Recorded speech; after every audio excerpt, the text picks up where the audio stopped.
so let's get started with some news. All right.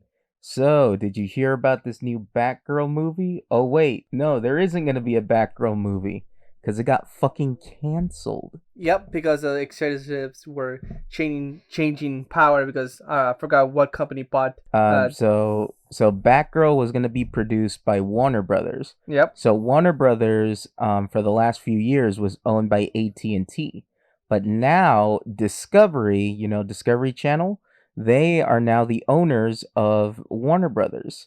And so every time one of these corporate, like when a corporation changes owners, usually new executives come in. And so what these executives end up doing is they end up canceling things that are in development. Whenever a corporation gets bought out by new owners, new executives come in and they start canceling things. But what was very odd about this Batgirl movie is that Batgirl was basically a finished movie. Now usually when a movie studio is bought by another corporation, they usually cancel things that are in development, things that are being written, things that are being planned, not things that already been shot and finished, and well, almost finished, almost actually. finished because I think what was left of the movie was the special effects. So the movie has been shot, and for the most part it has been edited, and all it needed was just those final CG visual effect shots, which Warner Brothers did not want to spend because so far Warner Brothers has spent $90 million on this new Batgirl movie, and then plus maybe like another 100 on the special effects. And in the eyes of the new executives at Warner Brothers, they don't think this movie is able to compete with other movies being released in theaters. So whatever the heck that means, because now that just makes me curious of what was so bad about this new Batgirl movie that they decided to cancel it. Did it not have enough action scenes? Was the acting really terrible? Was the cinematography just ass? I just wonder what was so bad that they thought that they couldn't release the movie, because to be honest, like Hollywood, they always release like bad fucking movies. So for a big Hollywood studio to say that a movie is so bad that it's unreleasable, that's kind of that doesn't like pique your curiosity. Yes, it does. I just wonder, like, why did he decide it's not good? If they really did the trailer, they really did more trailers of it, Well, and they they were haven't almost released done. so there has no footage has been released so far. All we know from this Batgirl movie is just who were the actors, who were the directors, and also in this Batgirl movie, Michael Keaton, the actor who played Batman in the '90s movies, was returning to reprise his role as Batman. So now, fans of that original Batman, they're not going to get to see their Batman. So Batman fans are not going to have their Spider-Man No Way Home moment Ha! with this movie. But again, I'm just wondering, it's like what in the movie made Warner Brothers executives and Discovery Channel executives not want to release the movie? That just That's seems so probably odd to me. because they probably thought that it was not gonna give out more money when it was produced. They're probably Probably not expecting any good results from the box office at all. Probably. But also, do you know, in because Warner Brothers has now been bought by a different studio, do you know that Shazam 2 and Aquaman 2 have been delayed? Yes, it has. Both movies were supposed to come out this year, but they're going to be delayed for 2023.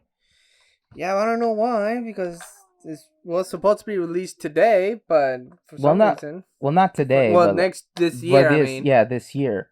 So that really makes me really makes me wonder, like, how, like, I don't know, because it seems like this because the year's almost over. We're in September right now.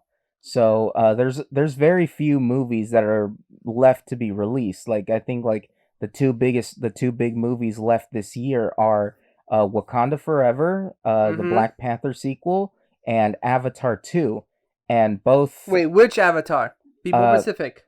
Avatar, James Cameron's Avatar from 2009.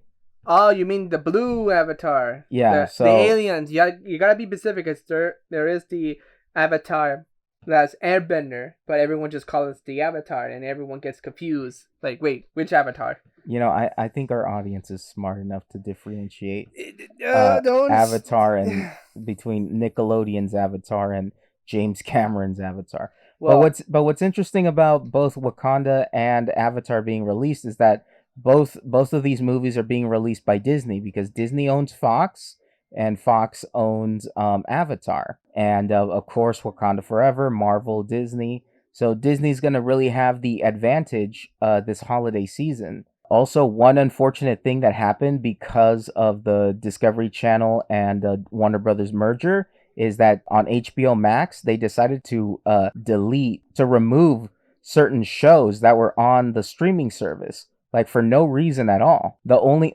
so shows like Vinyl, Close Enough, Infinity Train, all these animated shows that fans of those shows really loved are now being taken off of the service. wait, Eh, really? I liked the Infinite Train. It was a good anime series. It was good. yeah, it is. Even though I haven't seen Infinity Train, I know that Infinity Train has a big cult following and it has a huge amount of fans out there on the internet. It's so good. I like it. Yeah, I definitely have to catch up on that one. But I just find it so odd that they decided to stop showing these shows because you know what happens when like a company decides to take shows off of a channel or off of a streaming service. People are just going to end up pirating the show on other websites, and Warner Brothers is just going to lose even more money. Yeah, they're making a big mistake for doing that. Exactly, and yeah, so we'll see how Warner Brothers is gonna go moving forward. Because one thing that I was really happy about Warner Brothers is their HBO Max streaming service. Because I think HBO Max is probably my favorite streaming service right now. Because in terms of like what they have, because they have so many of classic Warner Brothers movies, they got Looney Tunes, they got Cartoon Network, Adult Swim, and so we'll see what's in store for their future. I just hope that whatever they're doing, they decided to bring it back, like the TV shows they get rid of, and bring back the movies that are supposed to come out as promised. Because my God, the DC universe is not getting any loving right now. Oh so DC is really doing yeah because like with those movies like Man of Steel and Batman v Superman, those are in the eyes of Warner Brothers, they're considered failures. So they're really trying to Wait, do really? They consider those failures? yeah because they weren't doing the numbers that Marvel was doing, because Marvel basically right now are the kings of comic book movies right now, and Well, of course, because Marvel. DC just doesn't seem to get their shit together. Well, I can think of one reason why Marvel's getting so good is because of their excellent of detail. Because if you They see, really plan things out. yeah, they really plan it out. Like for a good example, if you Hmm. guys watch the What If series of what ifs, what will happen in the Marvel universe, there is a What If episode where it shows that they really focus on details. Is when there was a scene of the zombie apocalypse. When Bucky and zombie Captain America were fighting. If you go by frame, you Hmm. can see when every time Bucky hit the shield with the vibranium shield, it creates a friction, and when Bucky hit the shield with with his regular arm, it creates no friction. They stay with the little details. They put details on things that is not supposed to be put on details, but they still do it. That's what's different with DC. DC, if you focus on the let's go with the recent the one with Darkseid. Like trying to Zack Snyder's Justice League. yes.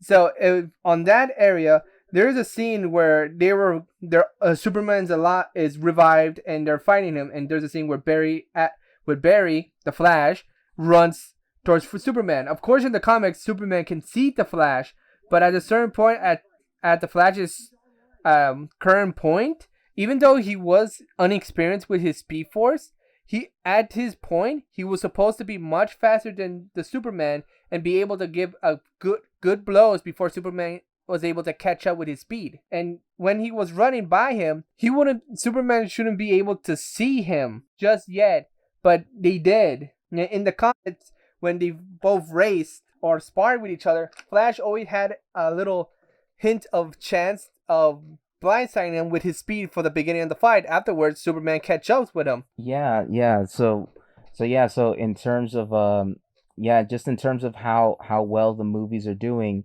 those DC movies are definitely considered failures, and so Warner Brothers is trying to do like different things, like that new Batman movie that came out earlier this year. That was supposed to be a Ben Affleck movie like years ago, Wait, but which one? The one with the the terrible Batmobile? well, it's not terrible, but but yeah, that one, the Batman, starring Robert Pattinson and Paul Dano as the Riddler, that new one that came out earlier Ah, this year. yes, that one. I So remember that that one one. was supposed to be a Ben Affleck movie, and Ben Affleck was the Batman in the Justice League movie. But Warner Brothers decided to go a different direction, and also with Joker from 2019, that's also getting a sequel. And rumor has it that Lady Gaga is gonna be the new Harley Quinn. Ah, yes, So I heard of that. But how is that? Why? why? Because I think Warner Brothers is just done with that universe, with the previous universe of movies. So they're not gonna. So moving forward, they're not gonna keep the same actors as those characters. They're gonna want to do something Refresh different. them. Okay. Yeah. So we'll see. So we'll see the future of Warner Brothers. But also, I mentioned Disney earlier. So some big news happened recently Uh oh. with Disney. What happened with Disney? Well, this is are you familiar with the Criterion Collection? No, I have not heard of it. Oh, so the Criterion Collection is this awesome collection of movies. It's this company that releases movies that are considered like masterpieces, Kung Fu or Panda? uh no, but no, well, you mentioned Kung Fu Panda. So Criterion, they usually release movies that are considered masterpieces, and they give them like Blu-ray releases and DVDs with like lots of special features and all that kind of stuff for people who love the movies. Like Shrek that had like the mini games and all that? Not quite. It's more for like people who want to like, who like video essays, or who like directors commentaries. People who want to make movies, or like or like yeah, or like they want to be film critics. They buy these Blu-rays from the Criterion Collection. So they have like a lot of like classic movies like Do the Right Thing, um Do the Right Thing, and so many other classic movies on their in their collection. And so Disney is going to release a Criterion collection, a Criterion edition of the movie Wall-E. So this is going to be Mmm. a Criterion Collection's first collaboration with Disney, and it's so interesting that they chose Wall-E as their first. I love Wally when I seen it. I know, but It was like, so good. I wanted the sequel. yeah, like I guess if they are gonna do like a Pixar type movie, Wall-E would have been a good choice. Maybe even like something like Ratatouille. If we were talking, Ratatouille, the rat can cook. yeah, or or even if they wanted to do something really special, I thought maybe even like the first Disney movie, Snow White. Snow White would have been like a really good choice for a Criterion Collection. But it's so interesting that they chose Wall-E, because also one thing that Criterion does is that when they release a movie, they release the movie in the way that the director wanted to release the movie. Really? So whatever version is going to be on that Blu-ray disc is the version that the director wanted it to be, which I find it which for a lot of Disney movies you can't really do that, because Disney as a company is so controlling over the movies that sometimes they don't do exactly what the director wants to do, or they cut the movie in a different way. So I just find it fascinating that of all of the other Disney and Pixar movies, I guess the one that does fit the criteria for a Criterion Collection Blu-ray is Wall-E. So Wall-E is going to be the first Disney movie to be part of the Criterion Collection, which is pretty freaking cool. Hmm. Um, Nice. Also, did you hear that Dragon Ball Super got was did a collaboration with Fortnite? Yes, actually, I when I was gaming and streaming, which Hmm. you can guys can follow my streams. Me and my one of my bros, I'm not gonna say his actual name, but I'm gonna say his gaming tag, Noob, which that's not his full gamer name, but Noob. Me and Noob were talking about Fortnite, and you're able to watch all the new Dragon Ball Supers in the game. If you do certain achievements, you're given a private code to go to a private server to be able to watch it all Hmm. after you complete some achievements. And he said that after he did all of it, he got it and he went to watch the movie Hmm. of the new Dragon Ball, Yeah, which he Dragon keep Ball's superhero. and regardless of him, he keeps trying to make me play Fortnite, which I would never touch that game, never at all. I hate Mm. battle royales. I don't know why, but I just hate battle royales. I just love the fact that Dragon Ball is getting that kind of attention from such a big game, and and it's gonna bring a lot. It's gonna and for like the kids who play Fortnite who aren't familiar with Dragon Ball, it's just gonna bring them. It's just gonna introduce them to this whole new You know, world. before we continue on, there is a meme out there. Like, I need to mention this. This meme is like making fun of people making fun of anime in the past, and then Mm-hmm. close to now, they're now like anime. So this meme started as a group of kids in the corner and the title says 1999 kids bullying a weeb liking anime, and then to now 2021 kids liking anime, and the kid they bullied say I liked anime before them. Now it's cool Yeah. because it show in the image it shows them making fun of the guy watching anime. And they edit that guy wearing like anime shit, and then it goes to the 2021 where they see each other again. Now the group of guys that bullied him now wearing anime shit, and him Mm-hmm. working and has an actual job and started watching anime because of it.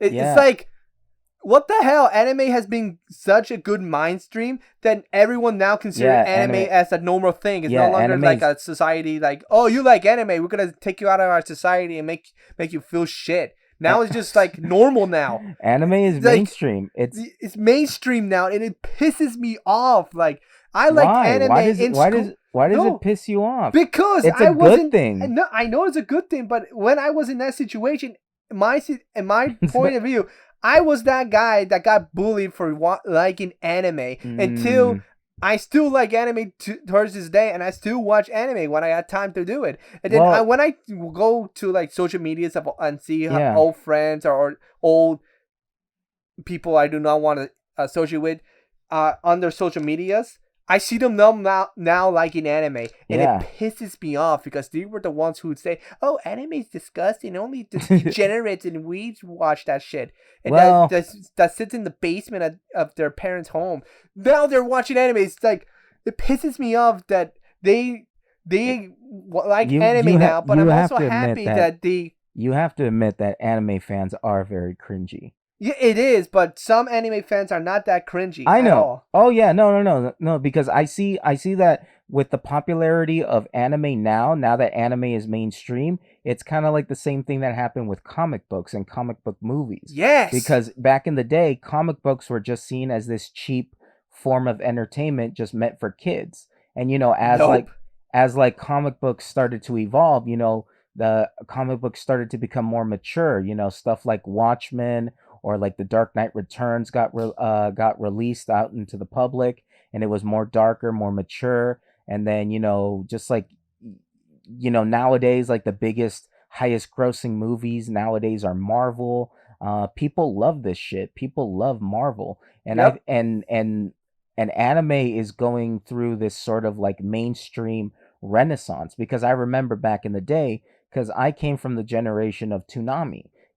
Same here. Yu Yu Hakusho, Yu-Gi-Oh, Dragon Ball. Same. So in the early and the mid 2000s, that was like that was sort of my era. But I do remember that at the time, only people who were considered like very very nerdy were like the people who liked anime. Yep. And I remember I just remember like back when I was in like middle school and high school, people were like so into like Naruto, and they would cosplay as the characters. Naruto, Sasuke. They would cosplay as the characters. They would wear the headbands, and everything. People were so fucking obsessed. Like I've even seen people do like jutsus, like in the Oh yeah, the hallways. jutsu, the no clothing jutsu. Yeah. So I just find it interesting that like even in Walmart and Target you can buy like anime t-shirts and anime merch, just the same way that you can buy like a Spider-Man t-shirt or a Spider-Man action figure, the same way. So I think it's really cool that anime has become mainstream, but it is frustrating that people back in the day used to get made fun of this stuff.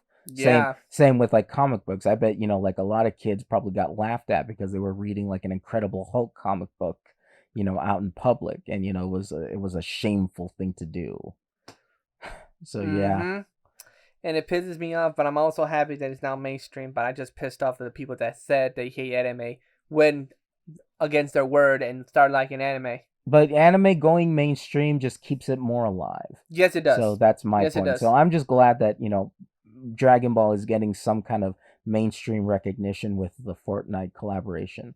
Oh yeah, One. and now Mhm, just before we leave from the Dragon Ball and Fortnite, mhm. I swear to God, if I see a kid say, "Oh my God, it's that guy from Fortnite," Oh shit. I'm gonna look at that kid and say, "Shut the fuck up and Yeah. go back to your mother before I Yeah, no, beat that the is shit annoying. out of you." Because Dragon Ball is respected. He came out of 1999 and he No, grew. well, 1998, right? no, 1998. the whole franchise of Dragon Ball, it started like in 1984. 84. Oh, I was wrong. Right off. Yeah, yeah, yeah. And then 89 is when Z came out. 1996 is when GT came out. And then like in the late in the I forget what year exactly, but the late 90s, that's when it started playing on Cartoon Network. It kind of hit Ah, yes. Dragon Yes. Ball kind of hit in terms of America. Dragon Ball kind of hit the peak was Mhm. maybe like 2002 or like 2001, 2002. I think that was the peak because I remember everybody loved Dragon Ball. Like people, like kids in my elementary school, we would like talk about that nonstop. But anyways, yeah. So last bit of like news that I like to mention. So we recently got a shout out Oh, from another. damn. You mentioning her? Yeah, so we recently got a shout out from another creator. So our podcast is very active on TikTok, and so on TikTok, I sometimes like to make like little like music video edits and stuff like that. So I took clips from an episode of My Hero Academia when they go and remember that episode where they go and buy The the disguises, Yep. and they dress up in fashionable clothing. Mm-hmm. So there's this artist, and I have her name here. It's Miss McG. She has a song called Soho House Simp, which is about like this kind of like like trendy like lifestyle. And so it reminded me of that episode of My Hero Academia. So I did this little music video, and I did it with her song. She reacted to it. She was very positive to it. And so big shout out to Miss McG. Check her stuff out. I might link her the TikTok on on the description for this episode. But Yeah, this is most the appreciates yeah towards her because this is the she. first time another creator has acknowledged us. Yeah, so it's great appreciated towards you. Thanks a lot for mentioning us. Every little thing helps. Yeah.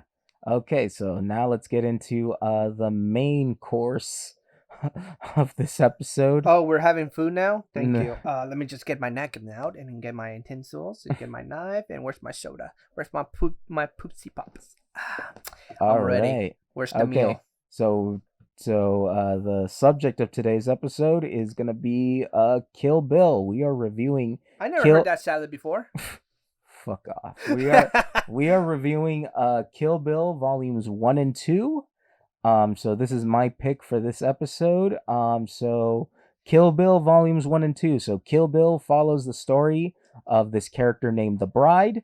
Before the events of the movie, she was an assassin. She was part of the Deadly Viper assassination squad, which is led by Bill. And everyone in this assassination squad has their own code names. The Bride's name was code name was Black Mamba. And so one day she decides to leave the Viper assassination squad to get married and to also have a child. But her old boss Bill did not appreciate that, so so Bill sends the other Deadly Vipers to fucking get revenge and kill the Bride. And Because he thought she abandoned him, but in reality, there was more in yeah, so line of reasons why she left. there's more to the story. Yep. So the Bride gets attacked by Bill and the Deadly Viper assassination squad a day before her wedding, and With everyone who was there to rehearse. And so, but what happens is like the Deadly Viper assassination squad fails to kill the Bride, and so she's left in a coma. And since she's left in a coma, she about 4 or 5 years pass, and she wakes up from her coma, and she decides to get revenge on Bill. But before she can get revenge from Bill, she has to, one, escape from the hospital that she's at.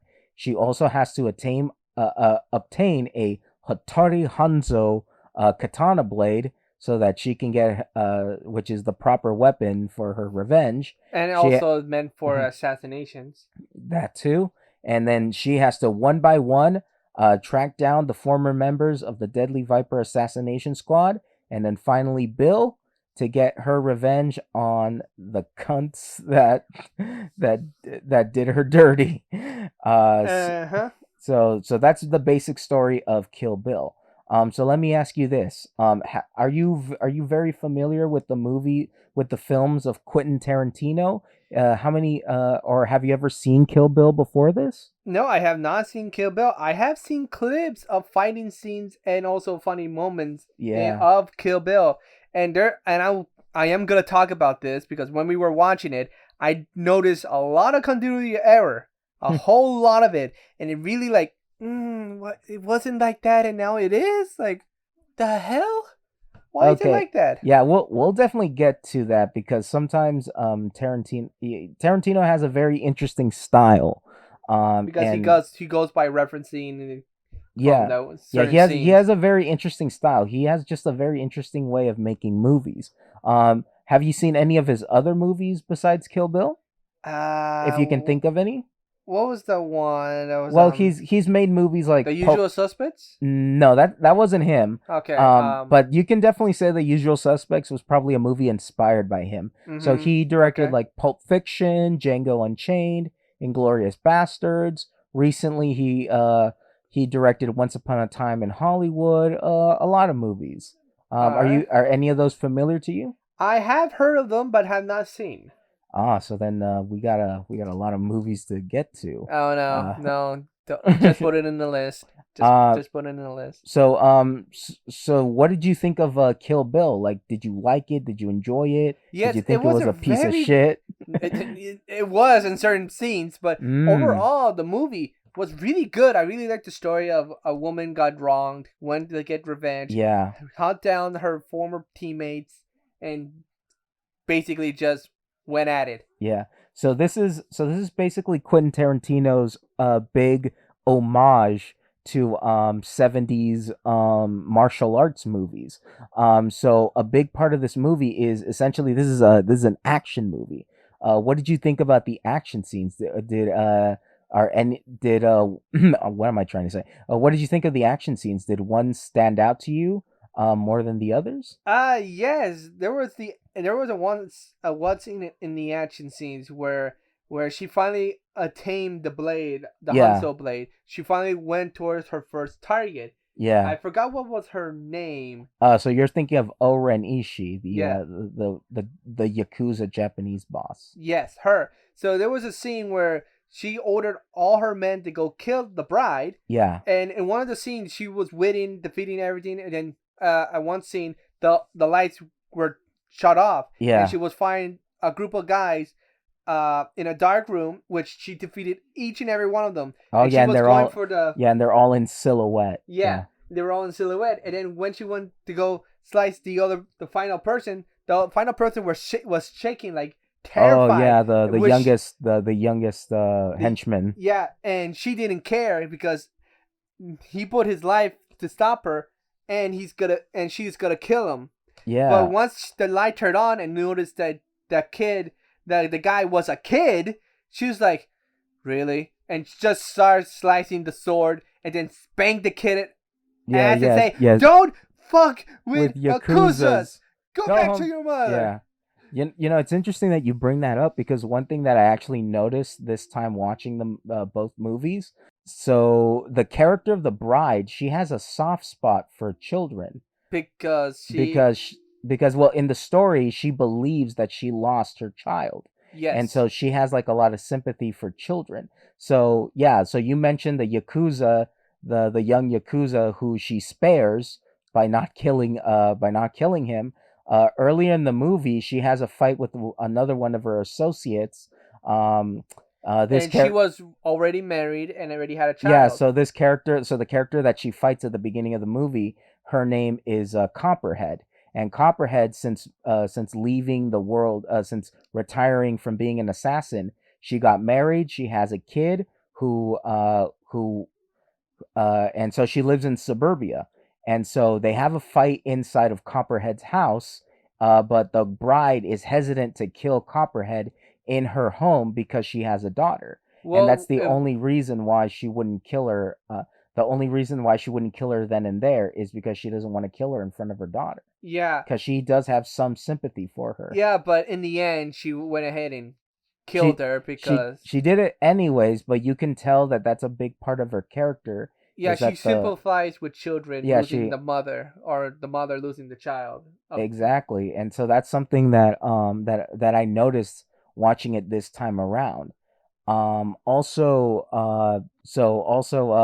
That scene, the crazy 88 scene, or I should say the fight inside of the House of Blue Leaves, that to me is like one of my favorite action scenes of all time, because Uma Thurman, who plays the bride, she has to go up against 88 uh different henchmen, because the character Orenishi, she has like this small army of 88 henchmen who she could just like basically like send to attack anybody. And so the scene in the House of the Blue Leaves, that's like one of my favorite scenes of all time. Just like the choreography, the editing of it, and then just and how long it lasts. It lasts for a very long time. Because it is just one woman against like a small army of sword wielding henchmen. One thing that I also like about one thing that I like about the fight scene is like all the sound effects, like the sound effects and the foley work of like the action. It has a very retro like sound to it. Like Quentin Tarantino doesn't make the action seem like too realistic, so he gets to use like kind of like wacky sound effects, and like the swords they make like a very like kind of like exaggerated like swooshing. Yeah, very like yeah, very classic, very like old martial arts style Oh, since we're sound talking about effects. the fighting scenes, I really like the one where they go Oh yeah, so because the the nervous, music cue, yeah, yeah. the music cue. Like before I even watched Kill Bill, I once I heard the music cue, I was like, "Holy crap, that's where it's That's from!" where the meme comes from. Yeah, that's where the meme comes from because I was so happy to know where the meme actually came from, the origin of, and I was like looking at him like, "That's what the meme's from." Yeah, that's where it's from. Yeah, and actually, this a lot of like Tarantino's movies have like a lot of memes to them. A lot of memes come from his movies.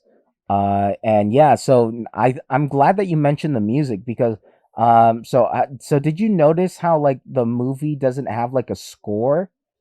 So the a lot of Tarantino's movies don't have like an original like score or original music composed for the movie. So a lot of the songs in his movies are songs from other movies or they're songs that you would hear like in the radio, usually songs from like the 60s or the 70s. And so in Kill Bill, one thing that he does a lot is that he takes music from other movies and he puts them in the movie. There's this one piece of music that I really like. It's called Death Rides a Horse, and it plays when the bride is staring down Oren Ishii in the House of Blue Leaves, and it's kind of like this western kind of cowboy music, even though they're in Japan and they're going to be fighting with katanas and Well, not it kind of and not makes having to sense shoot. because around their time, I'm sorry to interrupt, Hmm. because around their time, Japanese really liked American music because it sounds like hip and pop. But it also fits because they're like staring each other down like an old western movie. Yeah. But it also makes sense because because it's a western style song, and both characters are staring each other down, and then yeah, so like Tarantino, like I love the way that he reincorporates music that is already been used in different movies, or like music that we already know because we listen to it like on the radio, or like it's already a well-known song. But you were mentioning something about Japanese audiences liking American music. Yes. Like in the early stages when Japan was going back together after the whole war, Mm-hmm.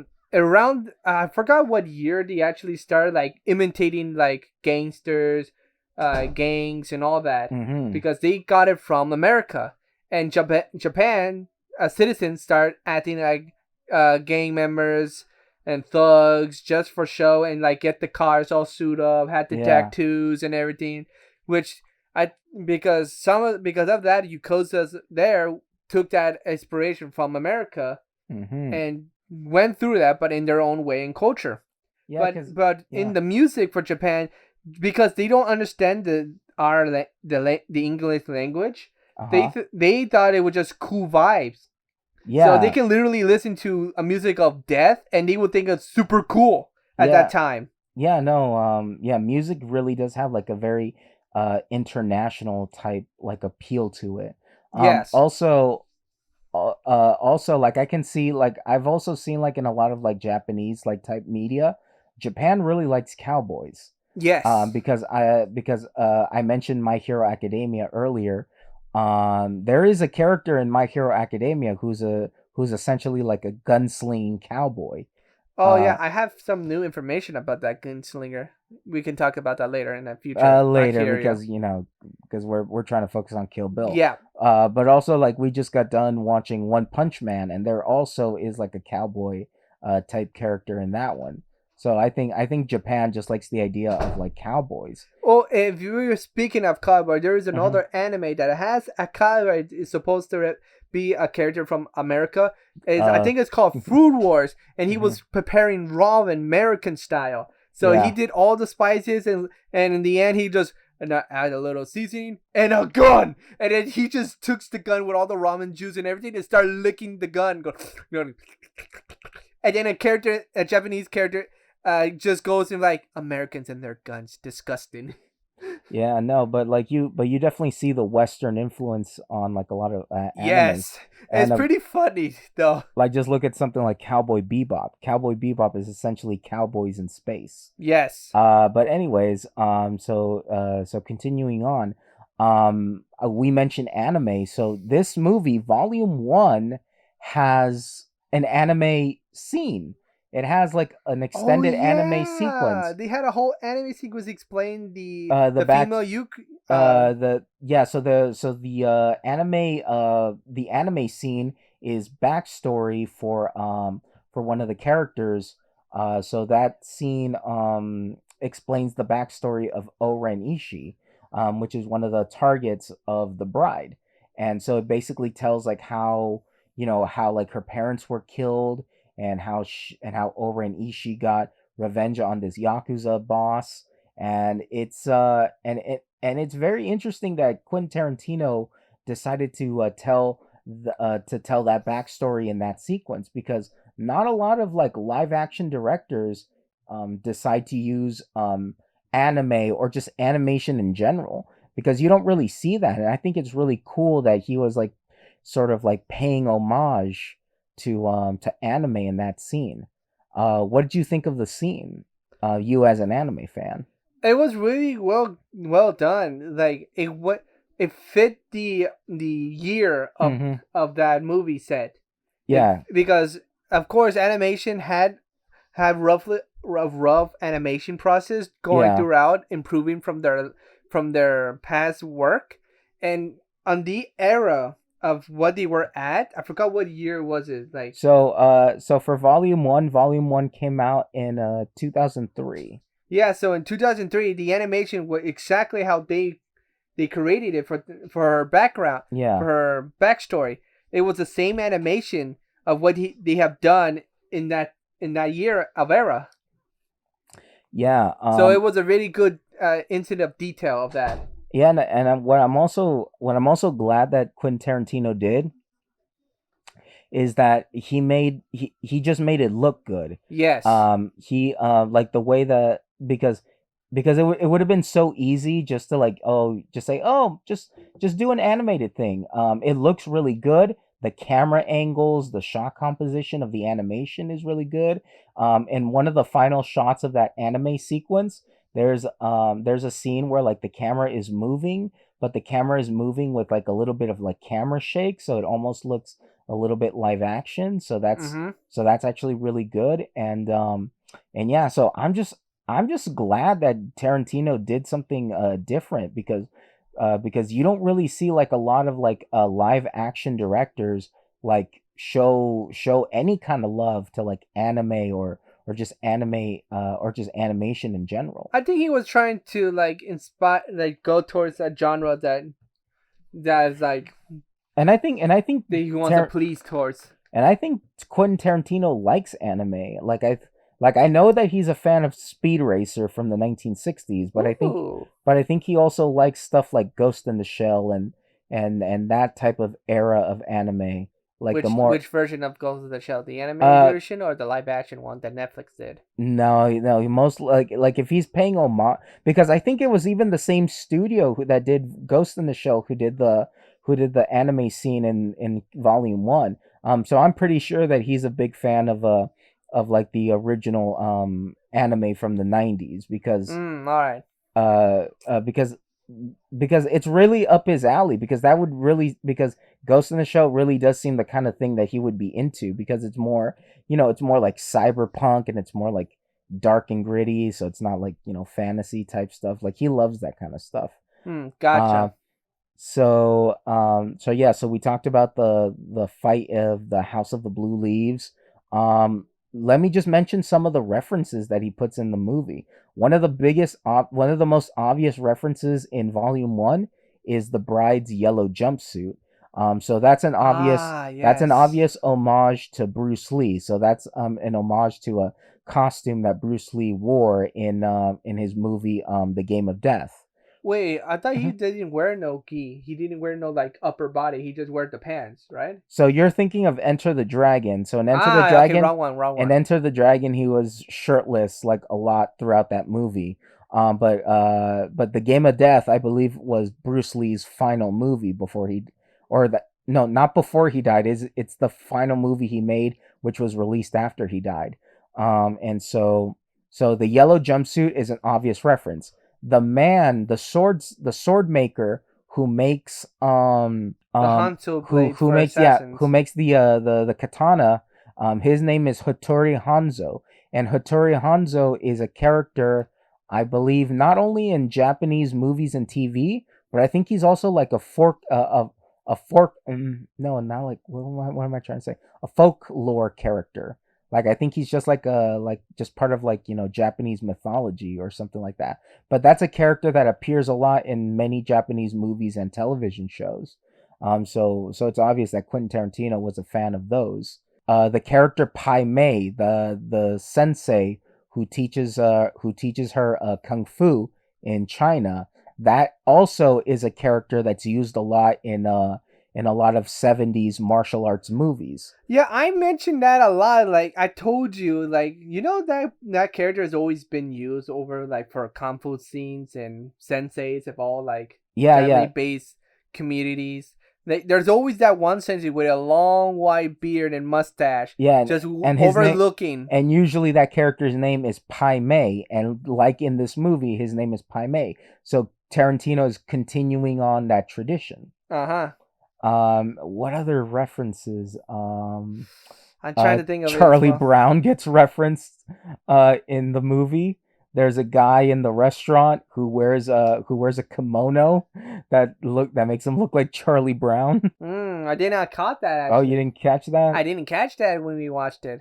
I Oh was just yeah. focused on like her revenge story. Oh, one last like big reference. The character Orenishi, her costume at the end, her costume is a reference to a Japanese movie called Lady Snowblood, which is which is obviously what referenced Quentin Tarantino to make this movie. Because just like Kill Bill, Lady Snowblood is also about a woman who gets revenge on people who fucked her over and who Who has like and did who her have wrong? yeah did her wrong and killed her family and stuff like that. So that's an obvious reference. Let's talk a little bit about the characters. Obviously we have the bride. Uh huh. I really love this character. I think she's one of Quentin Tarantino's best characters, and I really like the performance of Uma Thurman, who is the actress who plays the character. But what did you think about the bride? Did you like her as a character? Did you like her I, as a protagonist? as a as a character, she was really good.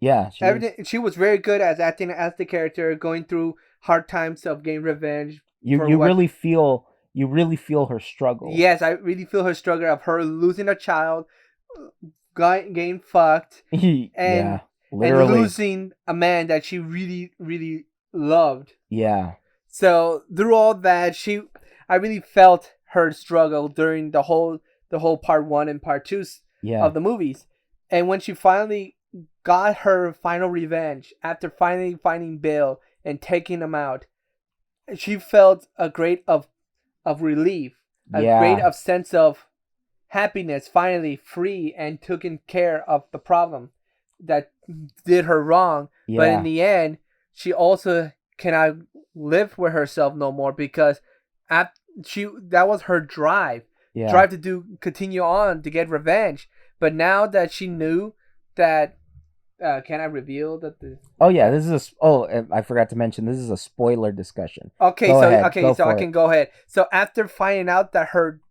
child actually did survive, Yeah, her child survives. yeah, after that, she didn't know what to do because the whole third purpose was to get revenge and then continue on her way. That's it. She throughout her plan, she did not came up with an idea afterwards because all her sole purpose was to kill them all and then go on her day living by herself.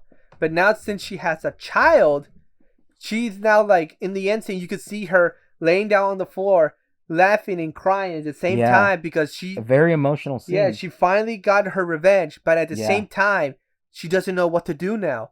Her yeah, drive is gone. After successfully done her mission of getting revenge, now she has to figure out a way to live a normal life with her child. But since she only knows of assassinations and she mm-hmm. has already been marked by people around the world seeing her do all this shit, Yeah, she doesn't know what to do now because her drive to continue forward is now gone. exactly. But Yeah, now her new drive is just live yeah, because after all that, she doesn't know what else to do. yeah, cause Just to live with her child. yeah, cause it is very obvious that her child gives her a new purpose. But I like how you mentioned just like those scenes, like at the end of the movie where she's at Bill's house, like just the way that she reacts to finding out her daughter is alive. the way that she reacts after she finally, kills Bill.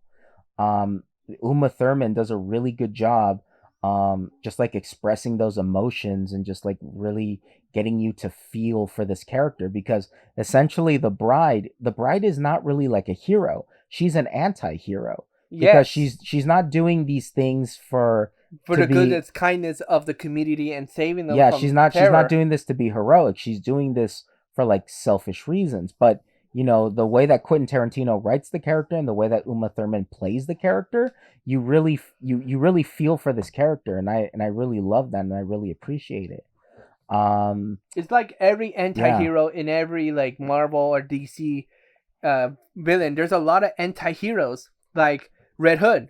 yeah, Named the one. He's an anti-hero after being wronged and go out on a killing spree.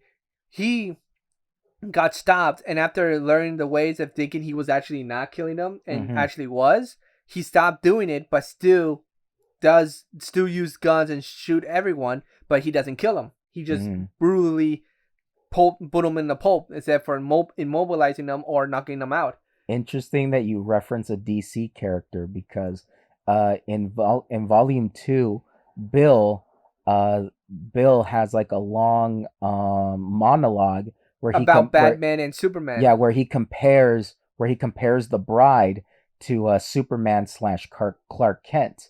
He meant, like, in the movie, he mentions that with Superman, the character of Superman is not the secret identity. Clark Kent Kent is the is the secret. secret identity of Yes. Superman, and so Superman has to essentially hide who he is. He's telling, like, the bride, you can't hide who you are. You are who you are. You are an assassin. You are this, and even though you try to like run from it, it's like you pretending to be something you're not. And in Bill's words, Superman is always Superman. He's using his secret identity as Mm-hmm. Clark Kent, and as when he's Clark Kent, he sees what humans are: Yeah, weak, fragile, and pathetic. yeah, So he acts as that: fragile, weak, and pathetic. exactly. Yeah, So in his way of what Bill's saying is, when Superman sees everyone, he saves everyone, but when he's Clark Kent, he mimics how humans are yeah. to Through his perspective. yeah, through his perspective, and he sees them as weak, fragile, and pathetic. Well, somewhat. Yeah, yeah. No, it's a very interesting thing. And It's a very that's how interesting he came idea up to with the think character about. of Clark Kent. Yeah, it's a very interesting idea to think about while you're watching the movie. But now that we mentioned Bill, let's talk about Bill. So Oh, so baby. what did you think about Bill? Now, personally, I liked Bill. I think he's a good villain, and I Yes. like the way that he's played. Like he's played like kind of like light, kind of like loose.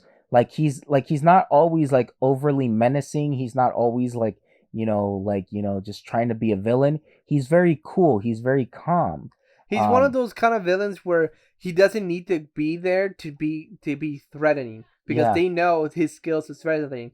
Like for one scene in the end of part one, I believe, Yes. is when the injured I forgot what was her. It was the So associate of so the Kosa. Orenishi has an assistant, which the bride, she beats up, she slices one of her arms off to get information from her. Limbs. We will limbs. Cut her Limbs, limbs fine. off. Yeah. And there was a scene in the end where she was sitting in the wheelchair and she's telling this information towards Bill, Yeah. and she was like already scared. But when Bill grabbed her shoulder very tightly, Mhm. she was terrified.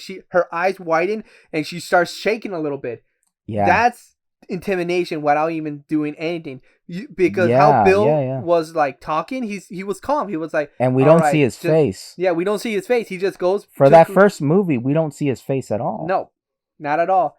So when he goes and grabs her shoulder, he just like, so tell me again what she Yeah. told you. Very nice and slowly. And he just grips on her and she's terrified. That calmness. And he And says it with like confidence too. yes. And There's like that a confidence terrifies behind. people. Those Yeah. kind of villains terrifies people. Even hardened henchmen or hardened criminals. Yeah. If they hear that and that calmness, they know they're gonna get killed, fucked, or hospitalized. Yeah. because those kind of villains Yeah, because it's are kind of not the ones to be messed with. yeah, because it's kind of like saying like, yeah, your ass is mine, asshole. You're mine, asshole, and I don't give a fuck.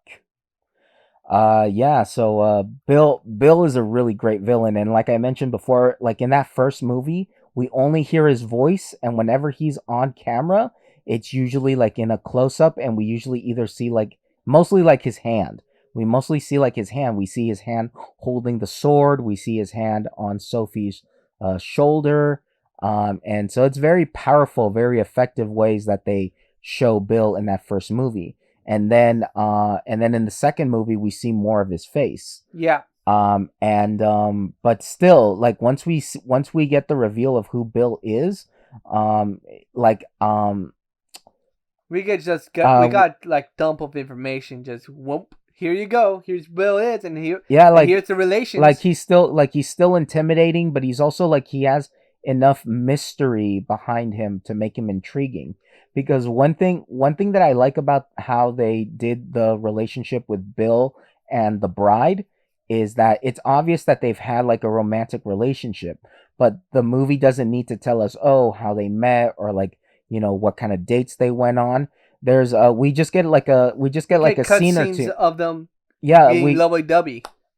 we get a few cutscenes of them, but there's like a scene where they're sitting around the fire, and then just like little scenes like that where we get that they both care for each other, but there is like a lot of like implied backstory and implied history between both them characters. And which I think is good, because I think if they added too many scenes of that, it would have just been boring, because there's a few scenes that were deleted from part two. There's a scene where like Bill has to show off his martial arts skills in front of the bride, and he has to fight like a couple of guys that stop them in an alley, and which is a pretty cool scene. But I feel like if it was in the movie, I think it would ruin maybe the pacing of the movie. So yeah, so Bill is really played really great, and also the choice of the actor. He's played by an actor named David Carradine, who is most famous. Oop, I hit my microphone. Uh oh. Who is most famous for playing this character, Kane, from this show called Kung Fu. So David Carradine has like he has a history of playing like martial art characters who know martial arts, and so it makes sense. So that's also another kind of reference that Tarantino throws in. Let's just go quickly over the other characters. The other main characters are the Deadly Viper Assassination Squad. So we got Oren Ishii. She is the head of the Yakuza in this movie. She's in Japan. We have Copperhead, who is retired and who is a mom. We got California Mountain Snake, Ellie Driver, which is the bride's rival for Bill's affection, and then we have Bud, who is Bill's brother. Now, if I were to rank the other members of the Deadly Vipers, I would say probably Oren is probably my favorite. Then Copperhead would be my second. Ellie Driver, the rival of the bride, she would be like third. And then at last place would be Bud. I really didn't like Bud's character. Bud Like was at like all. that cocky, like, oh, okay, whatever. I will do it. Yeah, Yeah. so Bud is Bill's brother, and so the way that the character is written, we're meant to like think of him as kind of like a loser, which he is, because he lives in like a shitty like trailer. In Texas, Yeah, he works as a bouncer at a strip club, which he and was a railroad and train assassin. yeah, and then he gets fired, and then he lies to Bill that he tells them, "Oh, I sold my Hatari Hanzo sword for money," which is a lie. But Yeah, we find out later he still had it. yeah. So there's like a lot of yeah, of course, like the character is supposed to be a loser, but what I don't like about the character is the performance of the actor. I always thought that actor really wasn't putting in like a lot of effort He was just for the going through the character. motions. Yeah, it almost seemed like, oh, I'm just here to, like, for a paycheck or something. Also, like, Ellie Driver is also my second to least favorite of the Deadly Vipers, mostly because I feel like a lot of the line deliveries from the actress, Daryl Hannah, she says some lines like very cheesy, like, Ah, yes, her. yeah, the one with the eye The patch, eye patch, yeah, yeah, she just gives like like very cheesy speeches and like yeah, sentences, and and she's to like, me as a character, I like, okay, what, why she's doing this? Like, yeah, she is there a acts. purpose of her way of speech? Well, so like in a lot of Tarantino movies, some of the characters, like, he writes characters to be quirky or to like say or to like be interesting or to be offbeat. So in every Tarantino movie, there's always that one character who's very quirky or says quirky things, and so I guess like that was that character for this movie. But I just didn't Mm. like the way that she delivered some of her lines. She was telling the bride, and yes, I killed your master. And Oh it's my like god. you didn't have to like put so much emphasis on that, you You know. could have just The simply line the said, line "I is killed your master." yeah, the line is cheesy enough. You didn't have to go like so over the top. So that I felt was like, irritating to me. But one thing I did like about her character is like I love the fight, like in volume 2. I love the fight that the bride and her have in the trailer. Like that was a really good fight. Mm. Because it's done in like a very small space, but the way that they place the camera, the way that they edit the action is really good. So and it could be tricky filming in a small space. So I really like that part of the movie.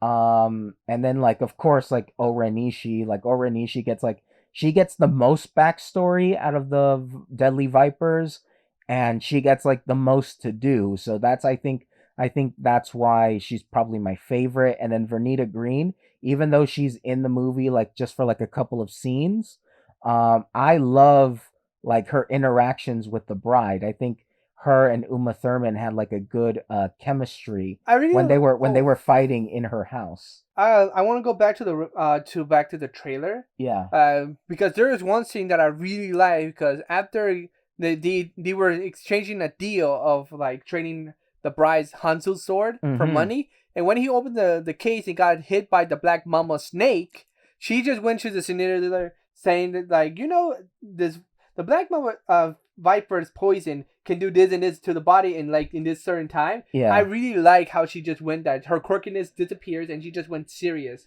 for that one scene. Yeah, that was actually a very effective scene. Yes. Because so she kills Bud because she feels that The bride deserved a proper death. yeah, and And the way Bud killed her is a Texas funeral, where you get the victim, toss him in an unmarked grave, or a grave that's already been mhm, marked, and basically bury him alive. yeah. That's a Texas Texas funeral. burial, yeah. So that scene, the scene where she kills Bud, is a very intense scene because also the way that the snake, the way that they edit like the snake bites and the sound effects of the snake, I felt was like very effective too. And so and and yeah, so he like Bud is the one character that the bride actually doesn't kill.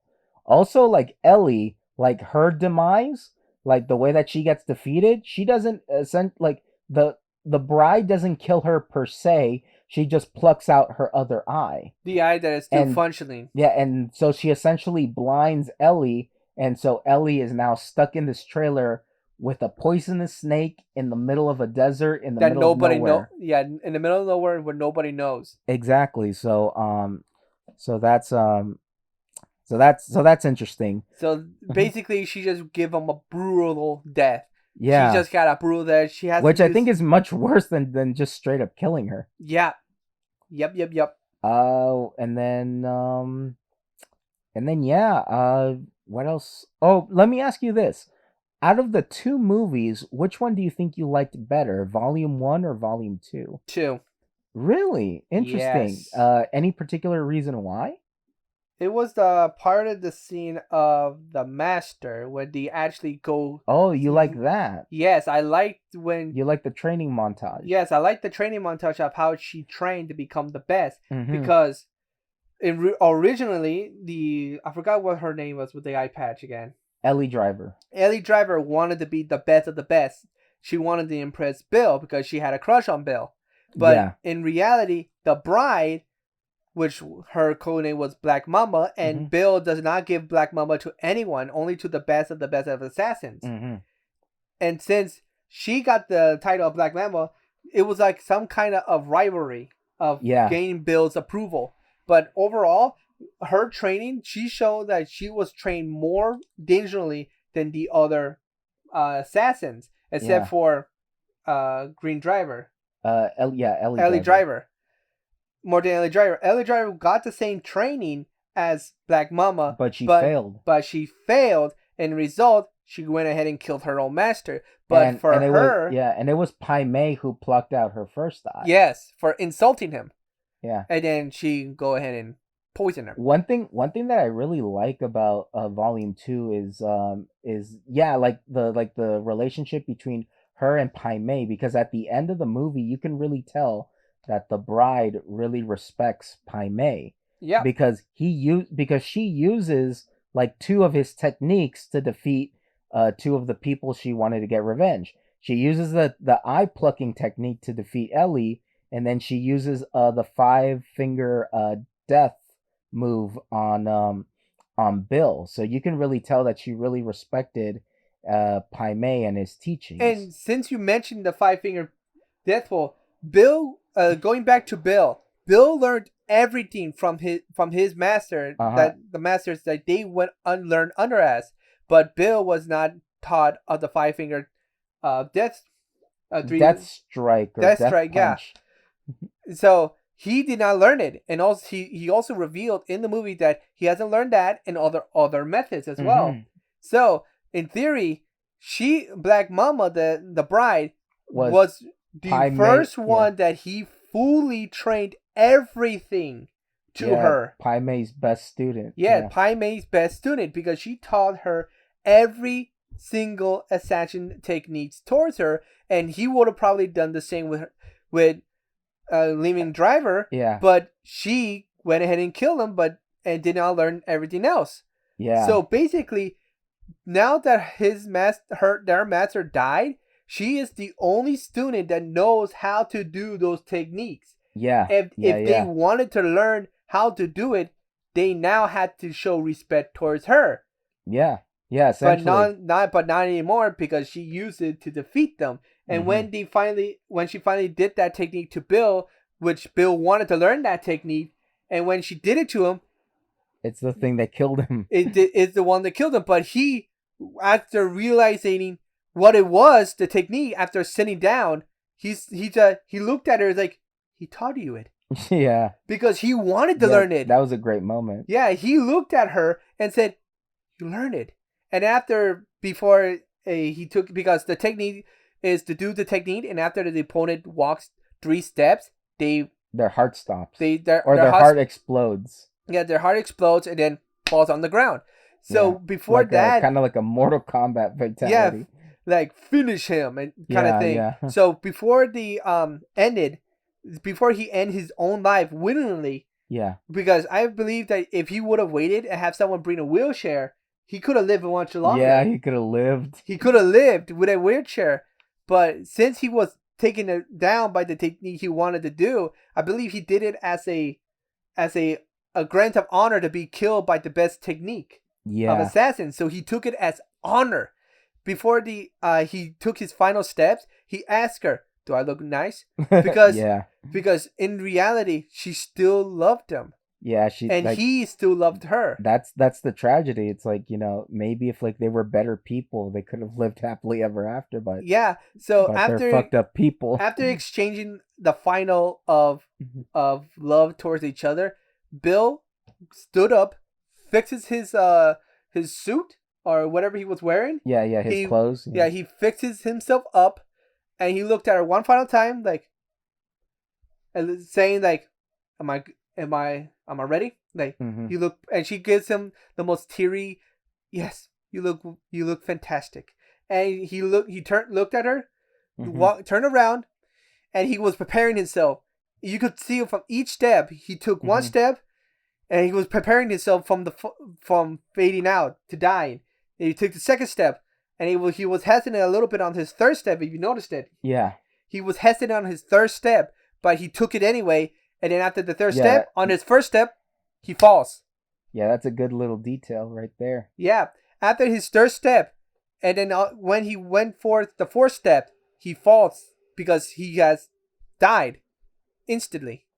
Yeah, but also I like to mention that it's interesting that you say that you liked volume 2 more because a lot of people would say that they like volume 1 better. Oh, because of Mo- all the deaths and all yeah, that. because mostly because it's the one that's more action packed. Yes. I can see that, but I will go to why I didn't like one. But yeah, so yeah, but I get what you're saying because like volume 2 is more heavy on story. And so if you're looking for something that's more heavy on story and plot, volume 2 would be probably like your favorite. And so, sorry. I still personally love volume 1 a little bit more just because of I just like the way that the whole movie comes together, and I like the ending of volume 1 because it makes you want more. And then of course, we have part 2 which gives you more. But what were you going to say? So the reason why I like to, I'm just gonna say this, is if you guys see my streams, if you go come and watch my streams at Twitch, Mhm. and I always say this, in stream. The reasons why I play certain games is not because of the game action, all the gun shootings or anything. I play them because of the lore. Mm. I played them because of lore. I love story-based games. I love when they tell you a story of lore, and then there's little of action scenes or explorations. That's why there's a current game that I'm currently playing in stream. Every single time I get a chance, if there's lore involved, which is Genshin Impact. Genshin Impact has lore. You learn this old civilization in Kanthia. You learn that the world of Tavad is under siege of the the the sages, also the spiral abyss, and like there's a lot of like lore going behind this game, in which I love playing every single time. And I like story based games, so that's why I like part two of Kill Bill, because it went on the lore, the background, the reasons Yeah. why she's doing it, the lore of what the relation was. I like the story based lore. I like it. And that's why in anime, I also chose certain anime of the story lore, like Yeah. One Piece and Naruto. I Mm. like story based lore because there's a lot of talking, of course, but there's also fighting scenes. The reasons why, because in the beginning, he wants to be like One Piece, King of Pirates. He goes and works on it and becomes the king of, like, becomes strong to become it. And it keeps on, and character development and all that. It's funny. It's funny you mentioned that because I feel like when the day comes when I recommend the Godfather movies, I bet you're gonna be one of those people that says, "Oh, I like part 2 more than part 1," because part 2 gives you like the whole backstory of the Godfather, like the actual Ooh, Godfather go! character. Ooh, story based. Let's go. All right, but yeah, no, but that's interesting. It's interesting that you say that because a lot of people, well, not everybody, but a lot of people do feel like they don't like Volume 2 because they feel like it's a lot slower. But that's one thing that I appreciate about Part 2 a lot is that it does reveal like the backstory of a lot of it reveals the backstory and it gives us the right kind of context for us to get more invested into the story. So I really appreciate both volume 1 and 2.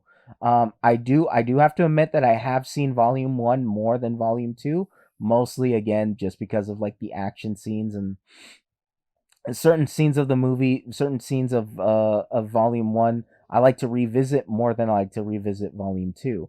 Um but how do you feel about like a movie, because essentially like these two movies tell one story?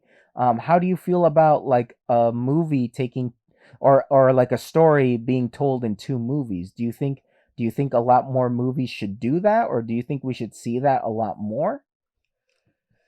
Hmm. because sometimes I think yes, it would be nice if a story was told in two movies, because that way we get more context and more backstory, and the characters can be developed a little bit more. But some movies, they tell their story so well in one movie that you don't really need another movie, That is true. because some So movies, they just tell their story well in one movie. yeah, so for my input for that, of course, if the movie is longer than you anticipated, and you don't have enough like room to do it in one movie, of course Uh-huh. do it in part two. Like I love story lore stuff, and it's really good. It's like, for example, Kung Fu Panda. Kung Fu Panda just starts off a regular panda wants to Hmm. do kung fu. We see him go work his way towards it, and then they make a second sequel, Uh-huh. and then that goes towards his fat towards he He learned. protects kung fu, Yeah. and he just started learning kung fu, so he goes and protected it. But it has lore of Yeah. why he was It gives you, adopted. yeah, it gives you Poe's backstory. Yeah. Yeah, it pulls a backstory of who he was and what he was. So he went to go fight it, and then part three came in of him finding truly who he was. Oh, you know what's funny that you mentioned Kung Fu Panda? There was an interview recently of Quentin Tarantino saying that he thought that Kung Fu Panda kind of ripped off Kill Bill, which I mean is a bit of a stretch, but I can see how, like, a movie like Kung Fu Panda probably wouldn't exist without like a movie like Kill Bill coming before it. Yeah. But it's interesting that you mentioned Kung Fu Panda. Oh, and also a little bit about Kung Fu Panda too. When Kung Fu Panda came out, Hmm. the Chinese representatives were ashamed that an American producers were able to get accurate descriptions of Japanese cultures better than they could. Oh yeah, because a lot of Chinese movies suck. Exactly. So they were ashamed to see that American Westerns were able to be more accurate than them themselves of their because own they culture. because they actually cared about the quality of the movie. Like a lot of Chinese movies like nowadays really don't give a shit. Like I don't know what the fuck they're doing. But yeah, like anything. Well, I guess there are just a couple of things I do want to bring up before we end our discussion. There, Ooh, there's so also some things I want to bring up as yes, well. because there are things that I don't like. I already mentioned a couple, like some of the cheesy dialogue and some of the characters that I didn't like. Um, there are some inconsistencies in this movie Yes, in term they are. in terms of like logic, or mostly like logical inconsistencies. Like for example, Oh, a whole I'm lot not of them. I'm not the biggest fan of the hospital subplot, Oh yeah. mostly because like that like, so she escapes from the hospital. So during the time when she was in the coma, she wakes up from the coma after about 4 years, and she discovers that one of like the male nurses has been like pimping her out to other people to make money off of her. And um and so she gets revenge on this guy, and she kills both him and the guy that he was prostituting herself with. um and so she kills these guys, but like I just find it so illogical that like there's no security, there's no other doctors, there's nobody that would report like these two deaths. And also, like, in the scene, her legs aren't woken up yet. She doesn't have like the motor skills to move properly, so she has to like crawl, she has to use a wheelchair, and so she can't make like a clean escape. And then the movie says that it takes her like hours for her to regain her ability to walk again. And so I'm just thinking, during that whole time, why didn't nobody call the police? Yeah, Why wasn't so anybody searching for her? so yeah, if you guys don't know of hospitals, if you had never been like in a hospital during the night, hospitals have security guards that Yeah, walks in the hallways. It checks like every security guard like you have came to by like to hallways every like you have 30 to minutes. present your ID at the front and everything. It's like, Yeah. So when she like killed those two, she left the door open after escaping and grabbing a wheelchair to go. And throughout the whole hospital scene, there was not a single security guard there, or even like her trying to hide it from the security or guard. like even like another doctor or another nurse that wouldn't wouldn't they notice anything? Yeah, and also for the scene where she's trying to get her legs to move again, there when she went in the vehicle, like my co-host said, it took hours for her to be able to walk again. But and that representation that when she left, it was already midnight, and then when she finally was able to move, it was already in the morning, afternoon, and at that time, when she got out of the car, we hear no sirens, we hear nothing of the deceased of people being found killed. Nothing at all. Because Yeah, I am supposed because if that happened, there's gonna be police cars, there will be cruisers searching the parkway, the parking spots, searching the hospital floors, restricted areas, all of it. They would have checked every little corner to find the person who killed them and escape. If she would have came out at that time when police are still investigating the murders of those two, she would have been caught. In real exactly. life, she would have been caught because she's wearing a nightgown and she still had like blood on her nightgown. Yeah, Uh, so she would have been instantly caught. But no, it was there. Wasn't there. Another one was when she was finally getting the Hanzo blade and going flying in a plane. She just has her sword walking around in the airport, yeah, just like sticking it out, not even hiding it. She's even holding it by the sheath, yeah. just flaunting it around, walking across the metal detector, going in the airplane, sticking it right in front where everyone can see it. And no security guards are like stopping it. They just see her like, Yeah, okay. it's just it's like one of those things where like I guess Tarantino was like, well, you shouldn't care about this. You shouldn't let this like, you shouldn't think too much about this. But every time I watch the movie, I'm like just like, yeah, no, like where's the security? Where's like the metal Yeah, if detectors? this is an assassination movie, they should at least conceal that there's assassins. Because if everyone Yeah, found out that there are assassins, everyone will go in a straight panic exactly. because they don't know who they're gonna kill. Because literally, if you meet an assassin, find out that there's an assassin right next to you, and you're not gonna tell me you're not gonna be scared shitless finding out he's an assassin and he's like standing right next to you, saying, "Oh shit, he's gonna kill me." No, no, nothing at all.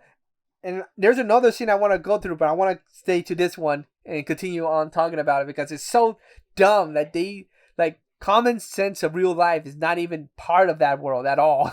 Like I can like suspend my disbelief for like a lot of things, because like again, like if I'm enjoying the scene, if I'm enjoying what the movie is, like I can, I I can buy some things, like I can buy like some wacky stuff, I can buy like some things like not being like realistic, but I don't know, like for the hospital scene and then for like the airport stuff, I'm not really, I don't know, it does bother me quite a bit. Yes, are we done with that topic? So can I uh move to the one that I really hate?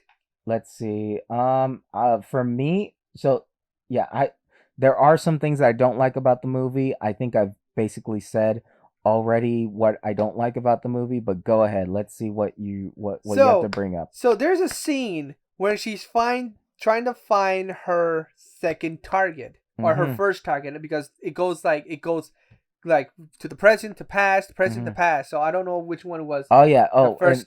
It was her second target. we forgot to mention, the movie is told in a non chronological order. So the first scene of the movie is not like the first scene that actually happens in the timeline, just to let you guys know. It's Yeah, told out of order. yeah. So when there's a scene when she's trying to find the second target, she's riding this motorcycle, find the assistant of the second target, which Mhm. is the Yukusa woman. Yeah. Oh, When Ren. when they were stopping at a stoplight, you can tell that it was rainy. Like it was Yeah. wet. It just rained and all that. And we gone through. All right, so it's a rainy season. All right, cool. But when they went towards the fighting scene of her, the bride fighting the Yakuza, is all snowy. Like Ah, yeah. so, I was thinking to myself, wait, hold up.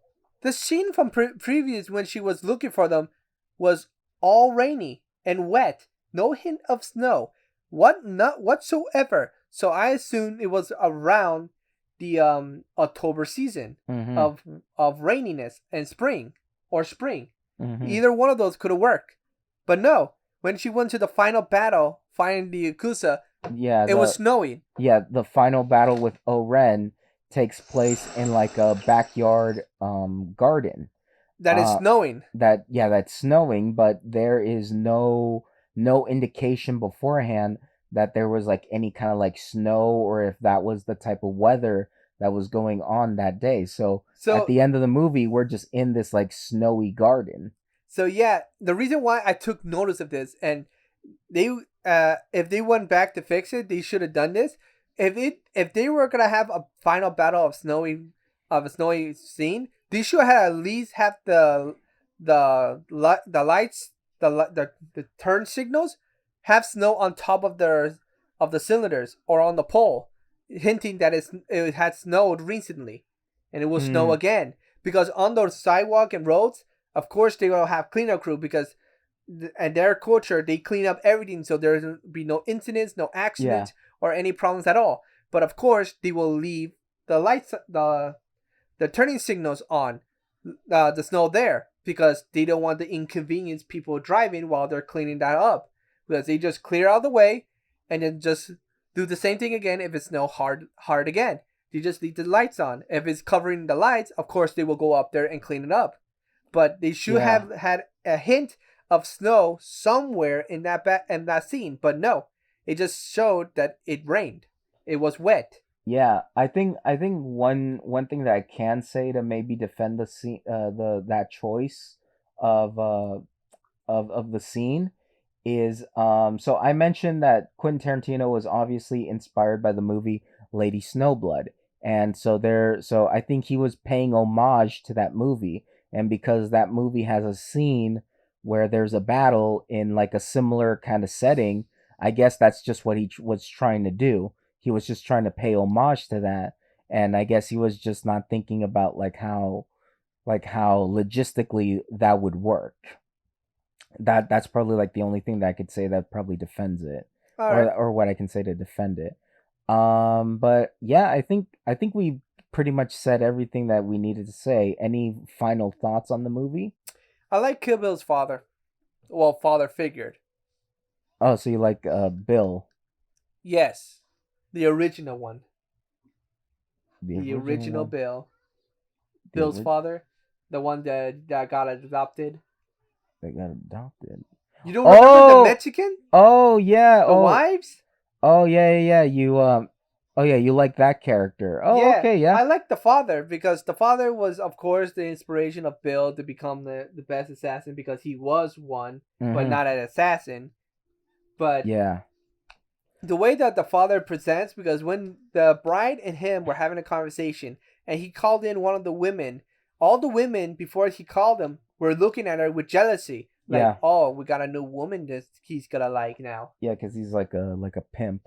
Yeah. So when he called one of the women showed up and he had a scar, and they were having, and before she showed up, they were having a conversation how Bill got her unconscious, Yeah, as a punishment. Which she said that Bill shot me in the head, and I went into a coma. And when it's like, oh, okay, I would have been nicer. I would have just, and it went. I he, would have just cut yeah, you. And just then it yeah, showed with the woman show up with the drink. She had a scar on her mouth. yeah. So I really liked how he said that he's more kinder Mm-hmm. than what Bill is, because it showed that he took that Bill got raised by this man. Yeah. And also that's also kind of like another Quentin Tarantino like trope, or like Quentin Tarantino cliche. He likes to put in like fucked up father figures in his movies. Um Also like another like Tarantino trademark, the trunk shot. Remember at the end of the movie where we see the bride talking to the assistant, and the assistant is in the trunk, and the camera is in the trunk, and we're looking up at the bride. At her point of view. Yeah, so that's like in almost every Tarantino movie. All right. the trunk shot, and then references to like the 70s and all that kind of stuff, all that kind of good Quentin Tarantino stuff. Gotcha. So if I were to rate like Kill Bill, like both movies, I'd give both movies like a solid 9. A solid 9. Yeah, both Ooh. movies a solid 9. These are two of my favorite movies. I really enjoy the heck out of them. Some of my favorite action movies of all time, and I can watch these movies like anytime. Ah, I see. What would you give a rating? Well, my rating was gonna be a 10 Mm-hmm. overall because it was a really good story, but because of the continuity errors and all of like the not nonsense bullcrap that they did, Yeah. I gotta give them an 8. Yeah, I like for me, if I feel like I'm having like a lot of fun with the movie, I can be a little bit more forgiving. And these two are two of my favorite movies of all time. So yeah, so I'm sticking to it, a 9. I think this is like some of it like Tarantino's best movies. Maybe Pulp Fiction is a bit better, but I like both these movies a lot. To be honest, if it would have been a 9 if they would have like at least touched up some reality towards the. Explain a little bit more of the inconsistencies, or Yeah, so have a better reason for things happening. so like for the hospital scenes, it should have been security guards, and the fighting scene of snow, they should have hinted they had snowed previously that Yeah, day, maybe have like more snow like on the street or like on or the. on the entrance of Yeah. the restaurant they walked Yeah. in. Like they should have hinted at least a little bit of something. And also, it's like everything else, it should have been like little like details they should have like focused on. Like assassins should be hitting their attempts of assassination. They should hit that what they are, but they just flaunt it out like, oh, I'm an assassin, I'm holding a blade, I'm gonna go kill somebody. They should have just hit it, because every assassin movie of today, they Mm-hmm. always show that the character hides Yeah, cause yeah, cause their it would intentions. yeah, cause it would be like so obvious if you were like a police officer or a detective, and you're like, oh, we got to figure out who sliced up all these people with a katana. Oh wait, there was a lady at the airport seen with a big old katana blade. Maybe we should check those records. Yeah, Yeah. exactly. So that's why my score is an 8. If they would have fixed it, it would have been a 9. And if it No, but I and think but I think that's fair. You're not saying like it's a terrible no, it's movie. not a terrible movie. I love the movie, the story of it all, Yeah. how it was played, how it was written, how the characters acted. All of it was beautiful. I loved it. Everything was Very good great. looking movie too. Yes, it was. I really loved it, and the references of the other movies, the montage, and the references of the DC characters and all that. They did justice to doing that. Yeah. So On the like the DC stuff, that's also like another kind of like Tarantino uh trademark, because in like a lot of his earlier movies he referenced like a lot of like comic books. Like I know like in Reservoir Dogs, you see a poster of the Silver Surfer, and then one character mentions the Thing from Fantastic Four. So yeah, so he used to do like a lot of like comic book references. Like so it's very obvious that he loves comic books. yeah, So yeah, so thank you for joining us for our discussion of Kill Bill volumes 1 and 2. Our next episode is going to be a very our next episode we are going to be reviewing a very special anime, One Punch Man. one punch. Din, din, din, din, din, din, din, din, din, din, din. One punch. Din, din, din, din, din, din, din, So din. if you are eager to listen to our thoughts of what we thought of One Punch Man, join us for next episode. I love Terrible Taro. She's awesome. She's hot. She Shut the hot. fuck up. Terrible Taro. Tornado's You hot. are living Tornado is you hot. are She's live so you are cute. She living a proof. baddie. She a You are baddie. living proof that Jesus died in vain. You are making Jesus weep, and he's gonna send you to HE double hockey sticks, and and you're just proof that he died in vain. You Hey, it's made not him my you made him fault. cry. It's not my fault that they you make the you anime are characters hot as you hell. are making Jesus cry Is with High you School saying DxD that. all over again? Fuck off. It's high school DSD all over again. I love You it. are proof that Jesus died in vain. I'm sorry, Jesus. The interest of anime women is more compatible to And that's real why life women. and that's why you're gonna be sent to HE double hockey sticks. I welcome it. Not really, but as a joke. All right, so join us next week. Yeah, join I us guess. next week for One Punch Man because we're gonna talk about a lot of it, and then I'm gonna mention my best girl there.